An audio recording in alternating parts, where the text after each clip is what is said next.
ದಕ್ಷಿಣ ಕನ್ನಡ ಜಿಲ್ಲೆಯ ಬೆಳ್ತಂಗಡಿ ತಾಲೂಕಿನ ಚಾರ್ಮಾಡಿ ಘಾಟಿಯ 4ನೇ ತಿರುವಿನಲ್ಲಿ ಖಾಸಗಿ ಬಸ್ಸೊಂದು ಪಲ್ಟಿಯಾಗಿದ್ದು ಸುಮಾರು 20ಕ್ಕೂ ಹೆಚ್ಚು ಪ್ರಯಾಣಿಕರು ಗಾಯಗೊಂಡಿರುವ ಘಟನೆ ನಡೆದಿದೆ. ಧರ್ಮಸ್ಥಳದಿಂದ ಆಂಧ್ರ ಪ್ರದೇಶದ ಕಡೆಗೆ ಪ್ರಯಾಣಿಸುತ್ತಿದ್ದ ಬಸ್ ಚಾರ್ಮಾಡಿ ಘಾಟಿಯ ತಿರುವಿನಲ್ಲಿ ಚಾಲಕನ ನಿಯಂತ್ರಣ ತಪ್ಪಿ ಮಗುಚಿ ಬಿದ್ದಿದೆ ಎನ್ನಲಾಗಿದೆ.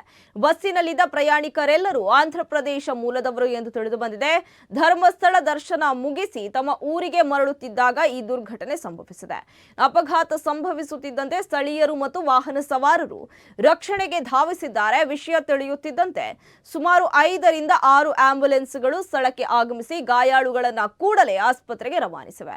ಗಾಯಾಳುಗಳನ್ನು ಕಕ್ಕಿಂಜೆಯ ಕೃಷ್ಣ ಆಸ್ಪತ್ರೆ ಹಾಗೂ ಬೆಳ್ತಂಗಡಿಯ ವಿವಿಧ ಆಸ್ಪತ್ರೆಗಳಿಗೆ ದಾಖಲಿಸಿ ಚಿಕಿತ್ಸೆ ನೀಡಲಾಗ್ತಾ ಇದೆ. ಇನ್ನು ಅದೃಷ್ಟವಶಾತ್ ಈವರೆಗೆ ಯಾವುದೇ ಪ್ರಾಣಾಪಾಯ ಸಂಭವಿಸಿದ ಬಗ್ಗೆ ವರದಿಯಾಗಿಲ್ಲ. ಇನ್ನು ಘಟನಾ ಸ್ಥಳಕ್ಕೆ ಪೊಲೀಸರು ಭೇಟಿ ನೀಡಿ ಪರಿಶೀಲನೆಯನ್ನು ನಡೆಸುತ್ತಿದ್ದು ಘಾಟಿಯಲ್ಲಿ ಕೆಲಕಾಲ ಸಂಚಾರ ವ್ಯತ್ಯಯ ಉಂಟಾಗಿದೆ.